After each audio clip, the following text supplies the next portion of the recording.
ఉండండి. అవతార్ మెహర్ బాబా కీ జై. 'మెహరా మెహర్' అన్న పుస్తకాన్ని మనం గత కొన్ని రోజులుగా చదువుకుంటూ ఉన్నాం.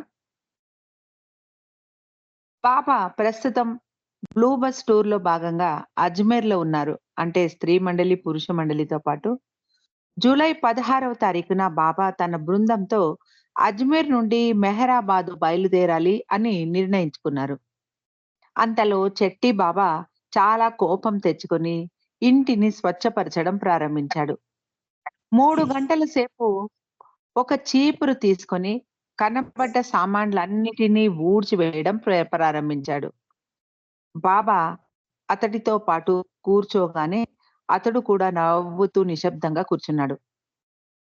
ఇదంతా హిట్లర్ రష్యా గురించి పలికిన ప్రగల్భాల ఫలితం కావచ్చు. హిట్లర్ ఆశ్చర్యపోయే విధంగా రష్యా తన ప్రతాపాన్ని జర్మనీ మీద చూపగలిగింది. బ్లూ బస్‌ను, కారును ట్రైన్‌లో తీసుకొని బాబా బృందం రైల్లో ప్రయాణించి అజ్మీర్ నుండి అహ్మద్‌నగర్ జూలై 18న చేరుకున్నారు. ఆగస్టు 1వ తేదీ నుండి బాబా ఏకాంతవాసం ప్రారంభించబోతూ ఉన్నారు. దానికి ముందే 1 సంవత్సరంగా మౌనం పాటిస్తున్న ముగ్గురు స్త్రీలు ఐరేన్, కర్మన్ మాసి, మన్సారీలను పిలిచి బాబా బావి సమాధి దగ్గర ఉన్న ఒక చెట్టు వద్దకు తీసుకెళ్లి ఒకరి తర్వాత ఒకరిని మొదటిసారిగా బాబా అని పలకమన్నారు. వాళ్ళు 1 సంవత్సరం తర్వాత మొదటిసారిగా ఇప్పుడే బాబా అని గట్టిగా ఉచ్చరించారు. మన్సారి ఏమంటారంటే, నేను బాబా అన్న పదం ఉచ్చరించినప్పుడు నా గొంతు భూమి లోపల 7 పొరల కింద నుండి వచ్చినట్టు నాకు వినిపించింది. ఎంతగా చేతి సంజ్ఞలకు అలవాటు పడిపోయి ఉన్నామంటే, కొన్ని రోజులు మేము మాట్లాడవచ్చు అన్న విషయమే మర్చిపోయి సంజ్ఞలు చేస్తూనే ఉండేదాన్ని అంటారు మన్సారి. ఐరెన్‌కు 1 సంవత్సరం మౌనం పాటించడం ఎలాంటి ఇబ్బంది కలిగించలేదు. తాను అలా మౌనాన్ని కొనసాగించవచ్చా అని బాబాను ఐరేన్ అడిగింది. బాబా అందుకు అనుమతించలేదు. 1 సంవత్సరం మౌనం పాటించిన తర్వాత నాలో ఎంతో శక్తి వచ్చింది అంటారు ఐరేన్ బిలో. నాలో నిగ్రహం అన్నది కూడా ఏర్పడింది. నా భావనలు నియంత్రించుకోగలిగేదాన్ని అంటారు ఐరేన్. మనలోని భావాలను బాగా వినగలము. మాట్లాడినప్పుడు మనలోని భావాలు మనం సరిగ్గా అర్థం చేసుకోలేము అంటారు ఐరేన్. మౌనం పాటించినప్పుడు మనల్ని మనం బాగా అర్థం చేసుకోగలుగుతాము అంటారు ఐరేన్. ఆశ్రమంలో చదవకూడదు అన్న నియమాన్ని కొద్ది కొద్దిగా బాబా సడలించారు. మెహర్ బాబా జర్నల్‌ను స్త్రీలకు ఇచ్చి చదవమనేవారు బాబా. ఈ ప్రయాణాలలో మెహరా, మణి మరియు మెహరు పర్షియన్ కొద్దిగా నేర్చుకున్నారు.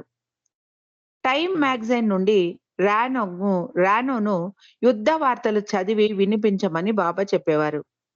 మొట్టమొదటి రోజుల్లో బాబా న్యూస్ పేపర్ చదివేవారు. తర్వాత రోజుల్లో బాబా అడిగినప్పుడు కిట్టి బాబాకు న్యూస్ పేపర్ చదివి వినిపించేది. మార్గరెట్ తన స్నేహితుల నుండి తెప్పించుకున్న హాస్య నవలలను చదివి బాబాకు అందులోని సంఘటనలు వివరించి చెప్పేది. మెహ్రాబాదు కొండ మీద టిన్ షెడ్‌లో బాబాకు మార్గరెట్ చదువుతూ ఉంటే మిగిలిన స్త్రీలు కూడా తాము కూడా స్టూల్స్ వేసుకొని కూర్చొని శ్రద్ధగా వినేవారు. అజ్మీర్ నుండి పియానో రావటంతో కిట్టి మెహ్రాకు పియానో నేర్పడం కొనసాగించింది. మెహ్రాబాదు కొండ మీద ఇంకొక కార్యక్రమాన్ని మొదలుపెట్టించారు. కొందరికి ఇంగ్లీష్ నేర్పించమని కిట్టీకి చెప్పారు బాబా. మెహ్రాకు పద్యాలు చదివి వినిపించమన్నారు. ఈ పని మార్గరెట్‌కు అప్పజెప్పారు బాబా.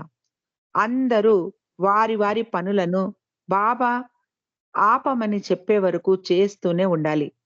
బాబాకు మనం చేసే పనుల ఫలితాల మీద ఆసక్తి ఉండదు. బాబా పనిలో భాగం పంచుకోవడమే ప్రధానం బాబాకు. బాబా కార్యక్రమంలో మెహ్రా పాత్ర గురించి ఇలా చెబుతుంది.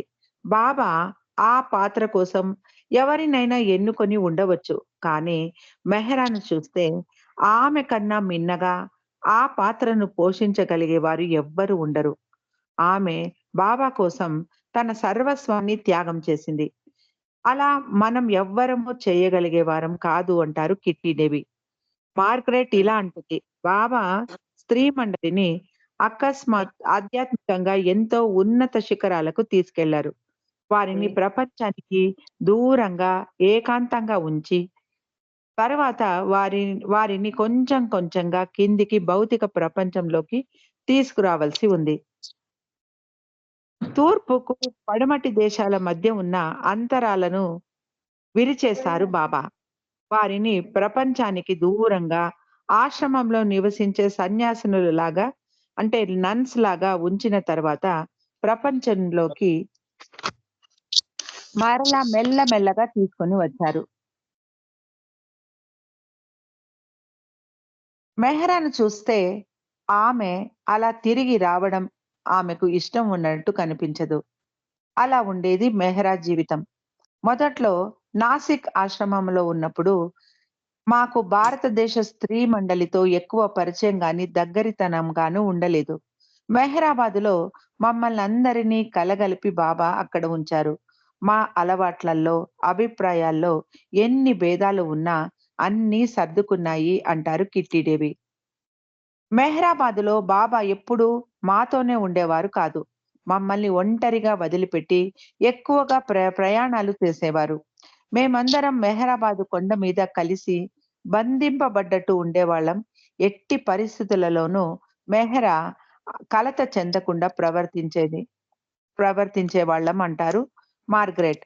మెహ్రా మాతో ఒంటరిగా కలిసిపోయేది కానీ, ఆమె ప్రత్యేకత మాకు ఎప్పుడు గుర్తుండనే ఉండేది అంటారు మార్గరెట్.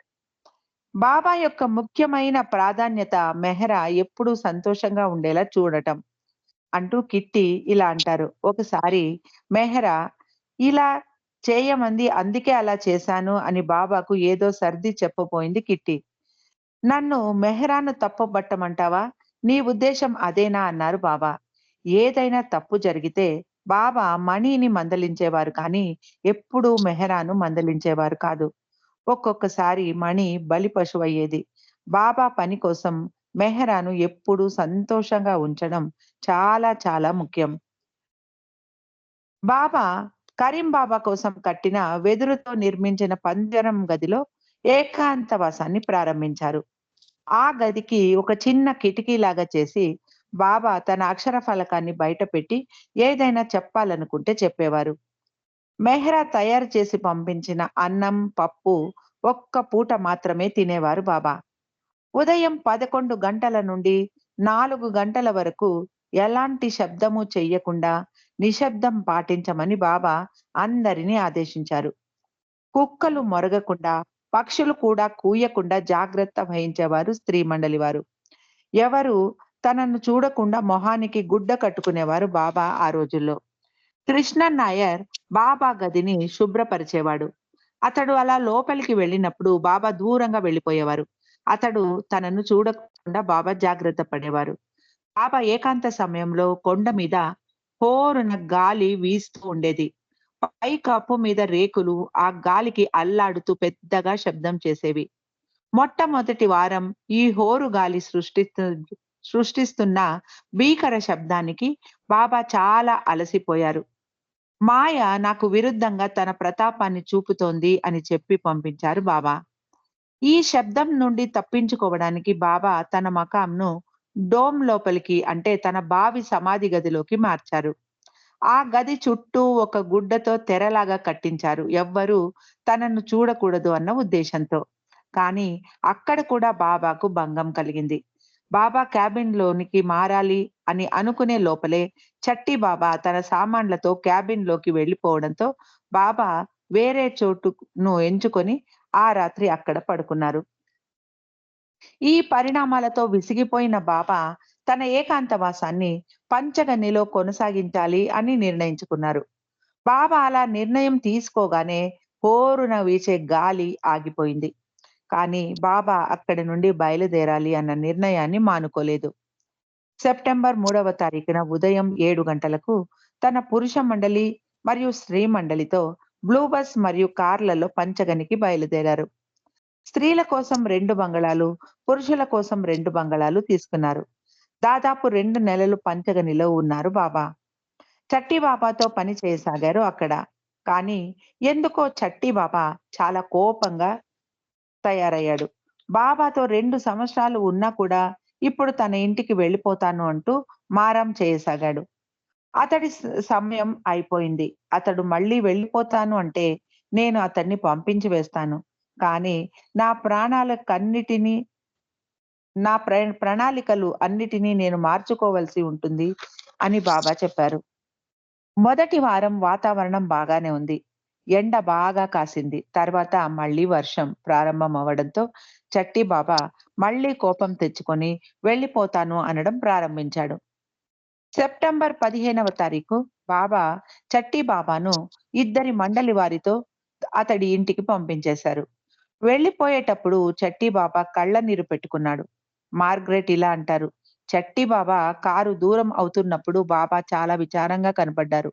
బాబా మొహంలో అంత బాధ, అంత విచారం అంతకు ముందు ఎప్పుడూ నేను చూసి ఎరుగను అంటారు ఎలిజబెత్. బాబా కోసం కొన్ని హాస్య నాటికలు ప్రదర్శించారు స్త్రీ మండలి. రానో మరాఠీలో తన సంభాషణ నేర్చుకోవడం కష్టం కాబట్టి మాటలు రాని ఒక కుంటుతూ నడిచే, చెప్పులు కుట్టే వ్యక్తిలాగా అందులో వేషం వేసింది. బాబాకు రానో కుంటుతూ నడిచిన విధానం చాలా నవ్వు తెప్పించింది. చాలా రోజుల వరకు బాబా రానోను అప్పుడప్పుడు అలా నడిచి చూపించమని అడిగేవారు. అక్టోబర్ 17వ తారీఖున బాబా తన పంచ సద్గురువులలో ఒకరైన ఉపాసని మహారాజును కలవడానికి వెళ్లారు. ఇది ఒక అపరూపమైన కలయిక. 19 సంవత్సరాల తరువాత మొదటిసారిగా మెహర్ బాబా ఉపాసని మహారాజును కలవబోతూ ఉన్నారు. మెహర్ బాబాకు 40 మైళ్ళ మెహరాబాద్‌కు 40 మైళ్ళ దూరంలో గల దహీగావ్‌లో ఒక కుటీరంలో ఈ కలయిక జరిగింది. చకోరి నుండి తన కారులో సరోజ్ మహారాజ్‌ను దహీగావ్ తీసుకొచ్చాడు. బాబా అప్పటికే ఆ కుటీరంలో మహారాజ్ కోసం వేచి ఉన్నారు. గుల్మాయి మరికొందరు మండలి సభ్యులు కుటీరం బయట ఉన్న తోటకు ఆవల వేచి ఉన్నారు. ఇద్దరు గురువులు అరగంట పాటు ఏకాంతంగా కుటీరం లోపల ఉన్నారు. బాబా ఒక పెట్టెలో తన చిత్రాలు గల లాకెట్‌ను తెచ్చారు మహారాజుకు బహుమతిగా ఇవ్వడానికి. అదే వారి అంతిమ సమావేశం. పాద్రి ఆ చిరస్మరణీయమైన క్షణాలను ఫోటోలుగా తీశాడు. పంచగనికి తిరిగి వస్తూ బాబా చాలా సంతోషంగా కనిపించారు. 5 సద్గురువుల శక్తి, వారు చేసిన పని మొత్తం ఇప్పుడు మెహర్ బాబా మీదే కేంద్రీకృతమై ఉంది అని మహారాజ్ ఆ సమావేశంలో తెలియజేయడం జరిగింది. మహారాజ్ తన 2 చేతులను జోడించి మొత్తం అంతా నీకే వదిలిపెట్టేస్తున్నాను అని చెప్పాడు. బాబా మౌనాన్ని విడ విడచడం గురించి ప్రస్తావన కూడా వచ్చింది ఆ సమయంలో. ముందే ఎలాంటి ప్రకటన చేయకుండానే మౌనం వీడాలని బాబా సంకల్పించారు. క్షణం ఆ క్షణం ఎప్పుడైనా రావచ్చు. ఒక్క రోజులో రావచ్చు, లేక ఒక గంటలో రావచ్చు అంటూ బాబా భవిష్యత్తులో నాకు చాలా అనంతమైన కష్టాలు, బాధలు భౌతికంగా రాబోతున్నాయి అని మండలి వారితో చెప్పారు. పంచగనికి తిరిగి వచ్చాక విష్ణుతో బాబా ఇలా అన్నారు.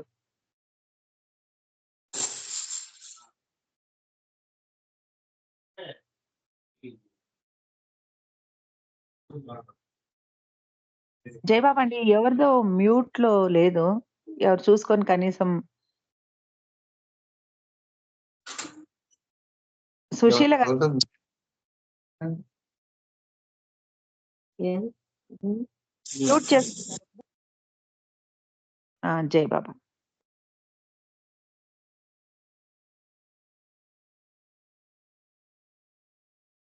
విష్ణుతో బాబా ఇలా అన్నారు. ఆకాశంలోని నక్షత్రాలను భూమి మీదకి తేగలను. ఇప్పుడు నాకు అన్ని శక్తులు ఉన్నాయి.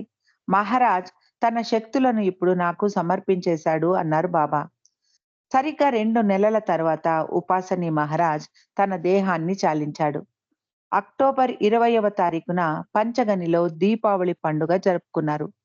అందరికీ మిఠాయిలు పంచారు బాబా. బాణాసంచా కాల్చారు. బాబా ఇలా అన్నారు: "వరదలు, రోగాలు ప్రబలుతాయి. చాలా మంది పిచ్చివారవుతారు. అంతటి కష్టాలు, బాధలు వస్తాయి. మొత్తం చెత్తంతా భారతదేశానికే వచ్చి పెద్ద విస్ఫోటనం జరుగుతుంది. ముందుగా ప్రకటించకుండా నేను నా మౌనాన్ని వీడి మాట్లాడతాను" అన్నారు బాబా. 1941వ సంవత్సరంలో తన పని కోసం తాను సముద్రం దాటాల్సిన పరిస్థితి ఉంది అని బాబా ప్రకటించారు. ఉపాసని మహారాజును కలిసి తిరిగి వచ్చిన తర్వాత అమెరికాలో ఉన్న ఎలిజబెత్‌కు ఒక కేబుల్ ఇప్పించారు బాబా. ముఖ్యమైన ఆధ్యాత్మిక నిర్ణయాలు నేను త్వరలోనే మాట్లాడే అవసరాన్ని కలిగిస్తూ ఉన్నాయి. ఫిబ్రవరి 15, 1942వ సంవత్సరం నుండి ఫిబ్రవరి 15, 1943వ సంవత్సరం లోపల ఇది జరగవచ్చు. డిసెంబర్ 1941 లోపల నేను సముద్రం దాటాల్సిన అవసరం ఉంది. దానికి అవసరమైన డబ్బు సమకూరకపోతే అమెరికా రాకుండా హొనలులు, ఫిలిప్పీన్స్ కానీ లేక మరే ఇతర దేశానికైనా ఎక్కువ ఖర్చు లేకుండా తక్కువ ఖర్చు ఉండే చోటికి వెళ్ళాలని అనుకుంటున్నాను అని కేబుల్ పంపించారు బాబా. అక్టోబర్ 28వ తారీఖు బాబా పంచగని నుండి తన బృందంతో కార్వార్ బయలుదేరారు. విష్ణు బంధువు అయినటువంటి ఇందు, ఆమె భర్త, వారి 3 పిల్లలతో బాబా బృందానికి వంట సహాయం చేయడానికి వచ్చారు. స్త్రీ మండలి వారు ఉంటున్న బంగళా సమీపంలో ఇంకొక బంగళాలో ఉదయం ఆహారాన్ని వండి పనివారి చేత పంపించేది ఇందు. సుశీల ఆమెకు సాయం చేసేది. మధ్యాహ్నం భోజనం స్త్రీ మండలి వారే తయారు చేసుకునేవారు. బంగళా ముందు ఉన్న వరండాలో బాబా, మెహ్రా కూర్చోగా ఇందు, సుశీల మొదలైన వారు భజనలు, కీర్తనలు పాడేవారు. మధ్యాహ్నం చాలా సమయం బాబా ఏకాంతవాసంలోనే గడిపేవారు. సాయంకాలం స్త్రీ మండలితో కలిసి వాకింగ్ వెళ్ళేవారు బాబా. కార్వార్‌లో మెహ్రా ఈత నేర్చుకుంది. అక్కడ సముద్రం చాలా ప్రశాంతంగా ఉంది. అలలు కూడా నెమ్మదిగా ఉన్నాయి. మణి మరియు కేటీ తాము ఈత నేర్చుకోవడానికి బాబాను అనుమతి కోరారు. పాశ్చాత్య స్త్రీలు ఈత నేర్పగలరు బాబా, మీరు అనుమతిస్తే అని అడిగారు. బాబా ఒక్క క్షణం ఆలోచించి మెహ్రా వైపు తిరిగి, మెహ్రా గనుక ఈత నేర్చుకోదలిస్తే మీరు కూడా నేర్చుకోవచ్చు. ఆమె నేర్చుకోవడానికి సమ్మతిస్తే మాత్రమే మీరందరూ కూడా ఈత నేర్చుకోవాలి అన్నారు బాబా. మెహ్రా అంతవరకు ఈత నేర్చుకోవాలని ఎప్పుడూ ఆలోచించి ఉండలేదు. ఇప్పుడు మణి మరియు కేటీ మెహ్రాను ఒప్పుకో అంటూ బలవంత పెట్టడంతో, నాకు ఈత నేర్చుకోవాలన్న కోరిక లేదు అంది మెహ్రా. నువ్వు ఈత నేర్చుకో అని బాబా అనలేదు కానీ, నువ్వు నేర్చుకుంటే వారు కూడా నేర్చుకోగలుగుతారు అని మాత్రం చెప్పారు బాబా. మెహ్రాకు నీళ్లల్లోకి వెళ్ళాలంటే భయంగా ఉంది. అంతా కాదు, చలిలో ఒళ్ళు తడి చేసుకోవడం మెహ్రాకి ఇష్టం కాదు. ఏమి చెయ్యాలో తేల్చుకోలేని సందిగ్ధతలో పడింది మెహ్రా. తనకు ఇష్టం లేకపోయినా అందరూ బలవంత పెట్టడంతో వారి కోసం అయిష్టంగానే ఒప్పుకుంది మెహ్రా. బాబా వారికి ఎలాంటి బట్టలు వేసుకోవడానికి అనుమతిస్తారో, అసలు ఇది జరుగుతుందా అని మెహ్రా సందేహంగానే సరే బాబా అంది. అందరూ సంతోషంగా మార్గరెట్ దగ్గరికి పరిగెత్తారు ఈత నేర్పమని. బాబా అనుమతించారు అని చెబుతూ వాడు ఈత నేర్పమని మార్గరెట్‌ను అడిగాడు. అప్పుడు మార్గరెట్ ముందుగా మీరు ఎలాంటి బట్టలు వేసుకుంటారో నిర్ణయించుకోండి అని చెప్పింది. అందరూ వారి వారి వద్ద ఉన్న దుస్తులనే స్విమ్ చేయడానికి అణువుగా ఉన్న వాటిని వెతికి వేసుకొని వచ్చారు. ఐరెన్ తన వద్ద ఉన్న దుస్తులను మెహ్రాకు ఇచ్చింది. కాళ్లకు తన వద్ద ఉన్న సాక్స్ కూడా ఇచ్చింది ఐరెన్. వీరు ఈత నేర్చుకోవాలి అనుకున్న బీచ్‌లో జనసంచారం అస్సలు ఉండేది కాదు. మొత్తం ఆ ప్రపంచమంతా నిర్మానుష్యంగా ఉండేది. మార్గరెట్ మరియు ఐరేన్ మిగిలిన వారికి ఈత నేర్పించసాగారు. నాకు అసలు సంతోషం కలగలేదు. ఒక గొర్రె కసాయివాడి వద్దకు వెళ్ళినట్టు అనిపించింది నాకు నీటిలో దిగడం అంటారు మెహ్రా. చాలా లోతుకు వెళ్ళకుండా నడుము లోతు నీళ్ల వరకే వెళ్లి, "ఏం చెయ్యాలి చెప్పండి" అంటూ అక్కడ నిలబడి అడిగింది మెహరా. నీళ్ళల్లో మునిగి ఊపిరి బయటకి, లోపలికి తీసుకోవడం అభ్యాసం చేయించింది మార్గరెట్ అందరి చేత. ఎక్కడ మునిగిపోతామో అని భయపడుతూనే వారు చెప్పినట్టు చేసింది మెహరా. నీటిలోని నీటిలో ఉన్నటువంటి పీతలు కరిస్తే ఎలా అని భయపడింది మెహ్రా. మరేం పర్వాలేదు, అలా జరగదు అంటూ ధైర్యం చెప్పింది మార్గరెట్. అది వారి మొదటి రోజు కాబట్టి కేవలం అరగంట మాత్రమే అభ్యాసం చేసి తిరిగి వచ్చేయమని బాబా ఆదేశించడంతో అందరూ వెనక్కి వచ్చేశారు. ఉదయం స్విమ్మింగ్, సాయంత్రం వాకింగ్ చేయమని బాబా ఆదేశించారు. అలా 5 రోజుల తర్వాత ఇదే ఆఖరి రోజు. తర్వాత ఇక స్విమ్మింగ్ లేదు అన్నారు బాబా. మెహ్రా చాలా గంభీరంగా నేర్చుకోవడం ప్రారంభించింది. ఎందుకంటే అదే ఆఖరి రోజు అని బాబా చెప్పడంతో. ఆఖరి రోజున బాబా కూడా వెంట వచ్చారు. ఎవరెవరు ఎంత నేర్చుకున్నారో బాబా చూస్తూ నిలబడ్డారు. బాబా మార్గరెట్‌కు చెప్పి మెహ్రాను లోతు ఎక్కువగా ఉన్న చోటికి తీసుకెళ్ళమన్నారు. మెహ్రాకు చాలా భయంగా ఉంది. మార్గరెట్‌ను, ఐరెన్‌ను గట్టిగా పట్టుకుంది మెహ్రా. ఐరెన్ ధైర్యం చెబుతూ, "భయపడకు మెహ్రా, నీకు బాగా ఈదడం వచ్చేసింది. ధైర్యంగా ఈదు" అంటూ ప్రోత్సహించింది.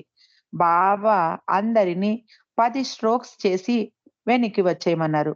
మెహ్రా బాబా నామాన్ని తీసుకుంటూ ముందుకు వెళ్తోంది. 10వ స్ట్రోక్ కొట్టబోతూ ఉండగా మెహ్రా చాలా నీటి అడుగుకు వెళ్ళిపోయింది. మార్గరెట్ మరియు ఐరేన్ ఇద్దరూ చెరోవైపు పట్టుకొని ఆమెను పైకి లాక్కువచ్చారు. బాబా ఇక చాలు అంటూ అందరినీ బయటికి రండి అన్నారు. మెహ్రాకు బాబా పాస్ మార్కులు ఇచ్చారు. తర్వాత కేటీ వంతు. ఆమె కూడా మెహ్రా లాగే నీటి అడుగుకు వెళ్ళిపోయింది. బాబా ఆమెను కూడా బయటికి రమ్మని పాస్ మార్కులు ఇచ్చారు.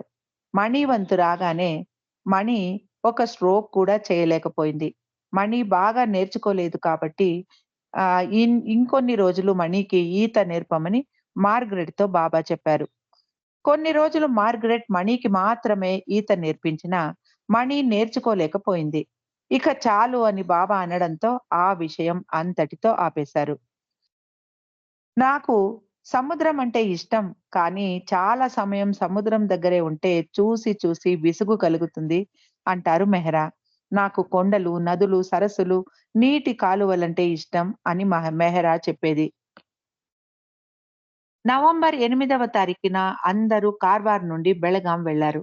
అక్కడ సావంతవాడి మహారాణికి సంబంధించిన బంగళాలో ఉన్నారు బాబా బృందం. అక్కడ నుండి ధార్వాడ్‌కు వెళ్లారు. ఆ బంగళా పెద్దగా ఉన్నా వసతిగా ఉండేది కాదు. నీళ్లు, కరెంటు సదుపాయాలు లేవు. 40 మందికి బావి అడుగున ఉన్న కొద్ది నీటిని చేది పోయడం చాలా కష్టంగా ఉండేది. ఇందు హల్దంకర్ మరియు సుశీల వారితో పాటు వచ్చి వేరే బంగళాలో ఉంటూ అందరికీ వంట వండి పంపించేవారు. ఇందు చిన్న కూతురు 9 నెలల మందాతో ఆడుకునేవారు స్త్రీ మండలి వారు. ఆ అమ్మాయి అస్సలు ఏడ్చేదే కాదు. బాబా మస్తు కార్యక్రమం ముగియగానే మళ్ళీ అందరూ సతారా మూలంగా అహ్మద్ నగర్ బయలుదేరారు.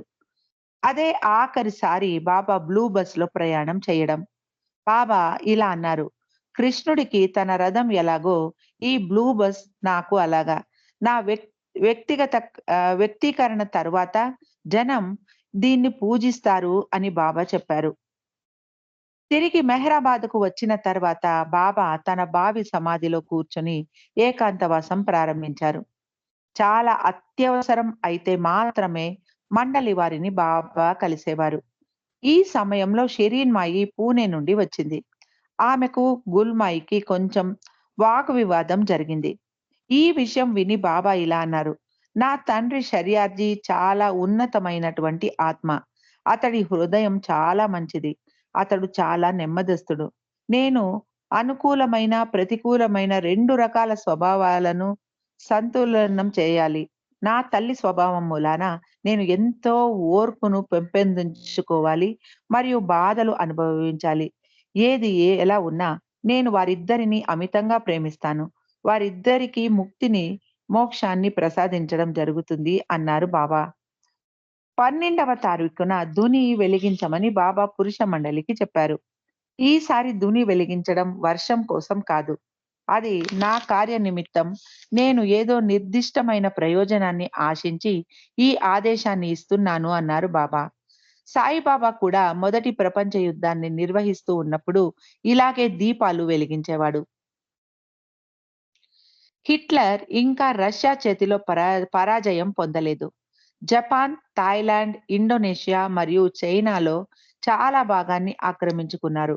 డిసెంబర్ 6వ తారీఖు జర్మనీ మాస్కో చేతిలో ఓడిపోయింది. మరునాడు జపాన్ పర్ల్ హార్బర్‌ను ఆక్రమించుకోవడంతో అమెరికా యుద్ధంలోకి లాగబడింది. డిసెంబర్ 11వ తారీఖున అదే రోజు జర్మనీ అమెరికా మీద యుద్ధాన్ని ప్రకటించింది. బాబా కేవలం నీరు తాగి ఉపవాసం ప్రారంభించారు. 12వ తారీఖు తన ఏకాంతవాసం నుండి బయటికి వచ్చి ఒక తెల్లటి గుడ్డను పూర్తిగా కప్పుకొని ధుని వద్ద కూర్చున్నారు. గుస్తాజీ ధుని వెలిగించాడు. హారతి, దర్శనం లాంటివి ఏమీ లేవు. బాబా మండలి వారితో మీరు భగవంతుడిని చూస్తారు అని చెప్పారు. మరుసటి రోజు బాబా చాలా మంచి మూడ్‌లో ఉన్నారు. స్త్రీ మండలి వారిని అహ్మద్‌నగర్‌కు తీసుకెళ్లి సినిమా చూపించారు. మెహ్రా పుట్టినరోజును ఆచరించడం కూడా జరిగింది. కొంతమంది ఆప్తులు మాత్రం అందులో పాల్గొన్నారు. ఎలిజబెత్ కుక్క కిప్పి అస్థికలను అమెరికా నుండి తీసుకురావడం జరిగింది. వాటిని మెహరాబాదు కొండ మీద వారియర్ సమాధి పక్కన పాతిపెట్టమన్నారు బాబా. మర్నాడు సకోరిలో ఉపాసని మహారాజ్ దేహాన్ని వదిలిపెట్టాడు అన్న వార్త వచ్చింది. బాబా ఇలా వ్యాఖ్యానించారు. మహారాజ్ ఎలా చెప్పా పెట్టకుండా ఎలాంటి సూచన లేకుండా దేహత్యాగం చేశాడో అలా నేను కూడా ఎలాంటి సూచనలు ఇవ్వకుండా నా మౌనాన్ని విరమిస్తాను. అది ఒక భూకంపంలాగా మొత్తం ప్రపంచాన్నే కుదిపేస్తుంది. ప్రపంచంలోని నాలుమూలల దాని తాకిడిని జనం అనుభవిస్తారు. ఒక్కొక్కరికి ఒక్కొక్క రకంగా అనుభవం కలుగుతుంది అన్నారు బాబా. డిసెంబర్ చివరి వారంలో బాబా మస్తు కార్యక్రమం కోసం అలహాబాదులోని కుంభమేళాకు వెళ్లారు. బాబా తిరిగి వచ్చాక జనవరి 12న మళ్ళీ ఉపాసని మహారాజ్ జ్ఞాపకార్థం ధుని వెలిగించడం జరిగింది. ఈ రోజు బాబా ప్రముఖమైన ఈ రోజు చాలా ప్రాముఖ్యత కలిగినటువంటి రోజు అన్నారు బాబా. ఈ రోజు ఎన్నో సంఘటనల ప్రవృత్తి మారబోతోంది. అగ్ని సిద్ధంగా ఉంది. దాన్ని వెలిగించడమే తరువాయి. సరి అయిన సమయం రాగానే నేను అగ్ని రాజేస్తాను అన్నారు బాబా. తర్వాత బాబా ఇలా అన్నారు. ఒక ఉన్నత ఆత్మ మరియు నా అత్యంత సన్నిహిత పురుష మండలి త్వరలోనే చనిపోతారు అన్నారు బాబా. మరునాడు బొంబాయి నుండి మహమ్మద్ మస్తును శాశ్వతంగా మెహరాబాదులోనే బాబాతోనే ఉండటానికి తీసుకొచ్చారు. తాను మౌన విరమణ చేయడానికి ముందుగా తాను చేయాల్సిన ముఖ్యమైన ఇంకొక పని నేపాల్ మరియు టిబెట్‌ను సందర్శించడం అన్నారు బాబా. మొదట బాబా దక్షిణ భారతదేశం వచ్చారు. బాబాను చూడాలని తపిస్తున్న చట్టి బాబాను కలవడానికి బాబా రావడం జరిగింది. బాబాను చూసిన వెంటనే చిన్న పిల్లవాడిలా హత్తుకొని పోయి ఈ చట్టి బాబా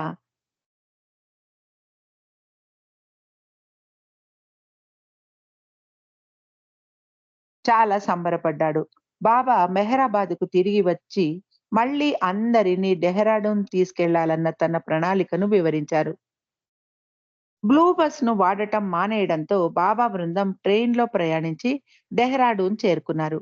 అక్కడ 8 నెలలు ఒక రెండంతస్తుల బంగళాలో ఉన్నారు. దాని పేరు సన్నీ సైడ్. బాబా పై అంతస్తులో ఉండగా స్త్రీలు కింద ఉన్నారు. పురుషులు వేరే చోట ఉండేవారు.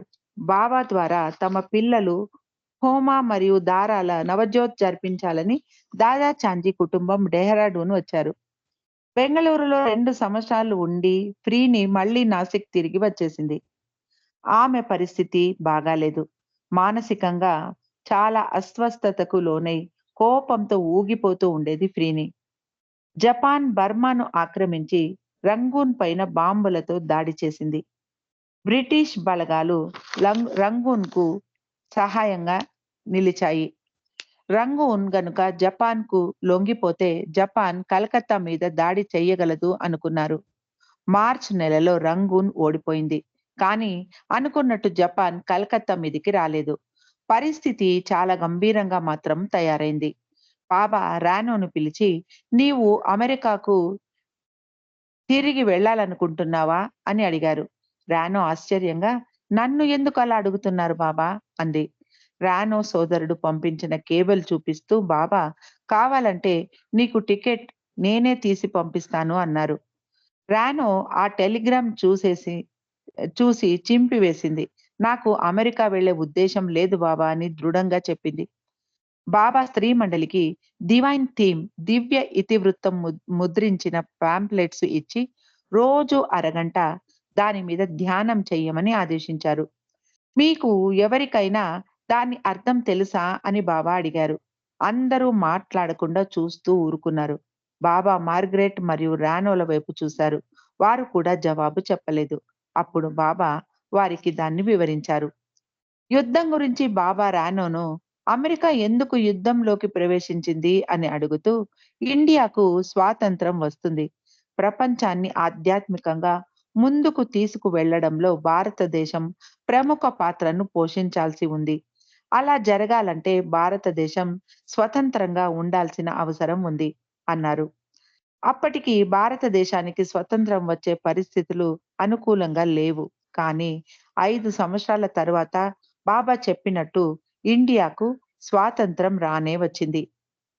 బాబా స్త్రీ మండలికి తమను తాము రక్షించుకునేలాగా అభ్యాసం పొంద పొందటం అగత్యం అని చెప్పారు. అవసరం వచ్చినప్పుడు వాడుకోవడానికి ఉపయోగపడుతుంది అన్నారు బాబా. మార్గరెట్‌ను పిలిచి, "నీకు సెల్ఫ్ డిఫెన్స్ అంటే స్వరక్షణ చేసుకోవడానికి ఏదైనా విద్య వచ్చా?" అని అడిగారు. "నాకు కొన్ని మెళకువలు తెలుసు బాబా. ఎక్కడ కొట్టాలి? ఎలా కొడితే ఎలా ఒడిచి పట్టుకోవాలి అన్నవి నాకు తెలుసు" అని ఆమె బదులిచ్చింది. బాబా మార్గరెట్‌తో ఇలా అన్నారు. "ఒకవేళ జపాన్ వారు ఉత్తర భారతంలోకి ప్రవేశిస్తే ఇటువైపుకి వస్తారు. అందుకని ఒక విధమైన స్వీయ రక్షణా విధానాన్ని నువ్వు మెహరాకు నేర్పించాలి" అన్నారు బాబా. ఇది తమాషాగా అన్న మాటలే. ఎవరైనా ఆయుధాలు కలిగిన యుద్ధ సైనికుల నుండి తమను తాను రక్షించుకోవడం సాధ్యమా? మెహరాబాదులో పనిచేసే పనివారికి కూడా ఈ మెళకువలు నేర్పించాలి అని మార్గరెట్‌కి చెప్పారు బాబా.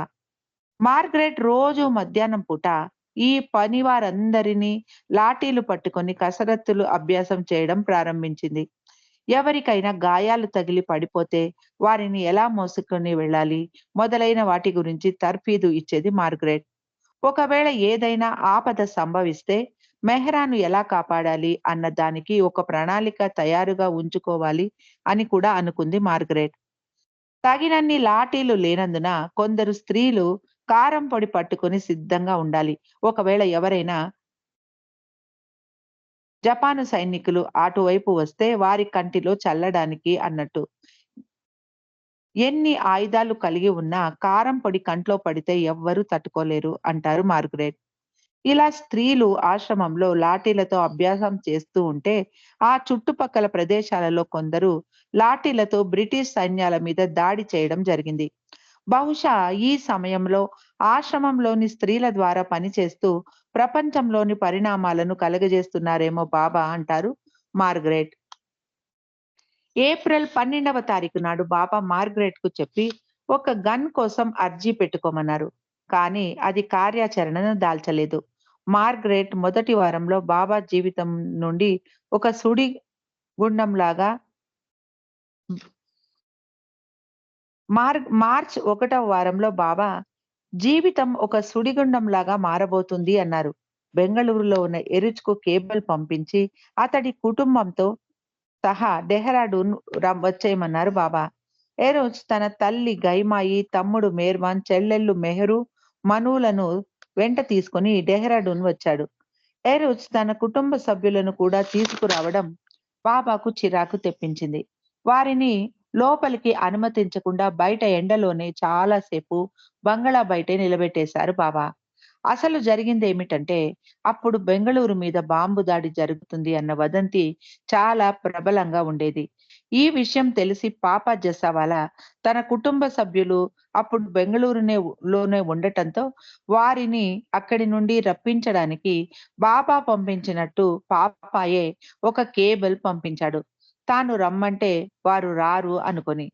పాప జసావాలా బాబాను అడగకుండా తన కుటుంబ సభ్యుల శ్రేయస్సు కోసం అలా చేశాడు. ఎరుచ్ బృందం ట్రైన్ ప్రయాణంలో సామాన్లను మొత్తం పోగొట్టుకున్నారు. కట్టుబట్టలతో వారు డెహ్రాడూన్ వచ్చారు. వారిని వేరే వారి బట్టలను అడిగి వాడుకోమని బాబా చెప్పడంతో వారిని మొదటి శరణార్థులుగా వ్యాఖ్యానించారు బాబా. గైమాయిని నర్గీస్‌కు చపాతీలు చేయడంలో సహాయంగా, మను, మెహ్రూ, కేటీలను వంట పనిలో సహాయంగా ఉండమన్నారు బాబా. డెహ్రాడూన్‌లో బాబా స్త్రీలను 'భారత్ మిలాప్' అన్న హిందీ సినిమాకు తీసుకెళ్లారు. అది రాముడు వనవాసం నుండి తిరిగి రావడం గురించిన కథ. కరాచీ నుండి పీలామాయి మరియు సిల్లా వచ్చారు. వారితో పాటుగా 2 జంట పక్షులను కూడా తీసుకొచ్చారు. ఒకటి మగ చిలుక, ఒకటి ఆడచిలుక.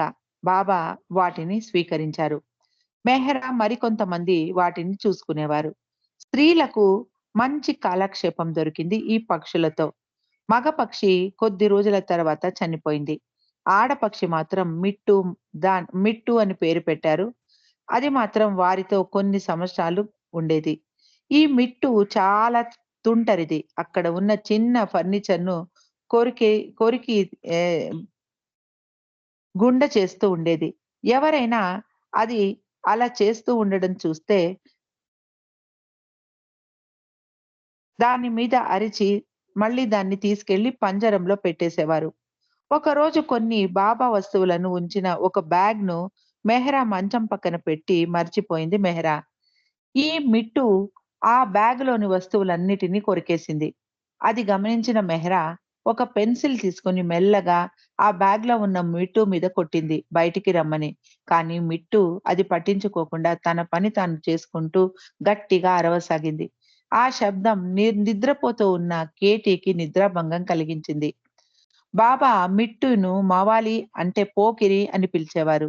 ఈ మిట్టుకు విరోచనాలు మొదలయ్యాయి. ఒకవేళ ఈ మిట్టు గనక చనిపోతే అది మళ్ళీ జన్మలో ఒక యోగిగా జన్మిస్తుంది అన్నారు బాబా. కానీ మిట్టు బ్రతికింది. ఒక్కరోజు బాబా చాలా మంచి మూడ్‌లో ఉన్నారు. అందరినీ సరదాగా ఆట పట్టించాలి అనుకున్నారు.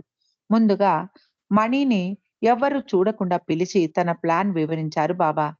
స్త్రీలను తలా ఒక చిన్న పేపర్‌తో వారికి తోచింది వ్రాసి బాబాకు తెచ్చి ఇమ్మన్నారు. బాబా దాన్ని చదువుతారు. కానీ మణి ఆ పేపర్ చూడకుండా వాటికి సమాధానాలు చెప్పాలి. బాబా మణికి కొన్ని సూచనలు చేసి పంపించారు. మణి వాటిని బాగా గుర్తుపెట్టుకుంది. నేను ఇలా చూపిస్తే నీవు అలా చెప్పాలి అని బాబా ముందే మణికి ప్రాక్టీస్ చేయించారు. అందరినీ సమావేశపరిచి బాబా ఇలా ప్రకటించారు. నేను ఈరోజు ఏం చేశానో తెలుసా? మణికి పురోగతి కలిగించాను. ఆమె ఇప్పుడు 7వ భూమికలో ఉంది. ఆమె ఇప్పుడు మీ మనస్సులను చదవగలదు. మీ ఆలోచనలు ఆమెకు తెలుసు అన్నారు బాబా. గైమాయి అది నిజం అని నమ్మింది. చివరకు మణి సాధించింది అని ఆమె సంతోషించింది. మిగిలిన వారు ఆశ్చర్యపోయారు. బాబా హాస్యమాడుతున్నారా అనుకున్నారు. కానీ బాబా చాలా గంభీరంగా కనిపించారు. మీరు ఏమి అడగాలని అనుకుంటున్నారో అది రాసి ఇవ్వండి అన్నారు బాబా. మణి బాబా ఎదుట కనపడుతూ కనపడకుండా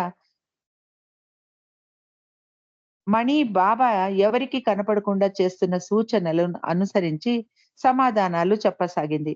అందరూ నిజంగా మణికి అలాంటి శక్తి వచ్చేసిందేమో అని నమ్మారు. కొందరు భయంగా చూశారు మణి వంక. చాలా సంవత్సరాల తర్వాత మణికి ఒక విషయం స్ఫురణకు వచ్చింది. బాబా ఈరోజు స్త్రీ మండలి వారు తమ ప్రశ్నలను పేపర్ మీద రాయడానికి ముందే వాటికి ఉత్తరాలు మణికి చెప్పి సూచనలు ఇచ్చేశారు అని. ఆ సమయంలోనే ఒక గారడీవాడు బాబా ముందు తన ప్రావీణ్యాన్ని చూపించడానికి వచ్చాడు. అతడు చిన్న పిల్లవాడైన మేర్వాన్‌ను పక్కకి పిలిచి, "నేను నీకు సైగ చెయ్యగానే నీవు నాకు వశమైనట్లు, మాట్లాడలేకపోతూ ఉన్నట్టు నటించాలి" అని చప్పట్లు కొట్టగానే మళ్ళీ యథావిధిగా మాట్లాడాలి అని సూచించాడు. అందరి ముందు ప్రదర్శన ప్రారంభమయ్యాక ఆ గారడివాడు చప్పట్లు కొట్టాడు. మేర్వాన్ చలనం లేకుండా మాట్లాడకుండా నిలబడ్డాడు. బాబా మాట్లాడమని మేర్వాన్‌కు సౌజ్ఞ చేస్తూ చప్పట్లు కొట్టారు. మేర్వాన్ మాట్లాడకుండా నిల్చున్నాడు. ఆ గారడివాడు చప్పట్లు కొడుతూ మేర్వాన్‌ను "నీవు వశీకరణకు లోబడి ఉన్నావా?" అని అడిగాడు. మేర్వాన్ అమాయకంగా "నేను కేవలం నటిస్తున్నాను అంతే. ఎలాంటి వశీకరణ జరగలేదు" అని చెప్పాడు. దాంతో అందరూ గట్టిగా నవ్వారు. వేసవి సెలవులు రావడంతో మెహరు, నగ్గు బాబా దగ్గరికి వచ్చారు. వారు నాసిక్ నుండి మే 13వ తారీఖు వచ్చి ఒక నెల రోజులు అక్కడే ఉన్నారు. వారికి ఎంతో సంతోషంగా దినాలు గడిచేవి బాబా సమక్షంలో. సెలవులు ముగిసి తిరిగి వెళ్ళేటప్పుడు చాలా బాధగా వెనక్కి వెళ్ళేవారు వారు. దిగులుగా ఉన్న వారి మొహాలను చూసి బాబా మరేం దిగులు పడకండి. మీరు మళ్ళీ ఎప్పుడు మీకు సెలవులు వస్తాయి అని అడిగారు. మళ్ళీ 3 నెలల వరకు సెలవులు లేవు బాబా అన్నారు వారు. బాబా చిటిక వేస్తూ 3 నెలలు ఇట్టే గడిచిపోతాయి. దిగులు పడకండి. సంతోషంగా ఉంటూ నన్ను గుర్తుపెట్టుకోండి అన్నారు. మెహ్రూ ఇలా అంటారు. బాబాను విడిచి దూరంగా వెళ్ళాలంటే బాధగా ఉన్నా బాబా మనకు సంతోషాన్ని కలిగిస్తారు. బాబా ఇలా వ్యాఖ్యానించారు. ఈ రోజుకు సరిగ్గా నేను నా పని ప్రారంభించి 21 సంవత్సరాలు పూర్తి అయింది. మొదటి 7 సంవత్సరాలు పురుషులతో పనిచేశాను. నాకు చాలా సంతోషం కలిగించిన సమయం అది. తర్వాత 7 సంవత్సరాలు పిల్లలతో పనిచేశాను. అప్పుడు నేను బాధలు అనుభవించాను. మరియు సంతోషాన్ని కూడా అనుభవించాను. తర్వాత 7 సంవత్సరాలు స్త్రీ మండలితో పనిచేశాను. ఈ సమయంలో నేను ఎంత బాధలు, తలనొప్పులు భరించానో, ఈ దశ త్వరలోనే ముగుస్తూ ఉండటంతో నేను భగవంతుడికి ధన్యవాదాలు అర్పించుకుంటున్నాను అన్నారు బాబా. జూన్‌లో స్త్రీలందరినీ రిషికేష్ తీసుకెళతాను అంటూ బాబా ఇలా అన్నారు. రిషికేష్‌లో నేను మీకు ఏ ఆదేశాలు ఇస్తే అవి మీరు తప్పకుండా పాటించాలి. మీరు చిన్న తప్పు చేసినా వెంటనే మిమ్మల్ని వెనక్కి పంపించేస్తాను. జూన్ నుండి నేను చేయబోయే పని చాలా ఉన్నతమైనది. నేను భౌతికంగా, మానసికంగా, ఆధ్యాత్మికంగా బాధలు పడాలి. నేను అన్నిటి మీద, అందరి మీద ఉదాసీనంగా ఉంటాను అని బాబా చెప్పారు.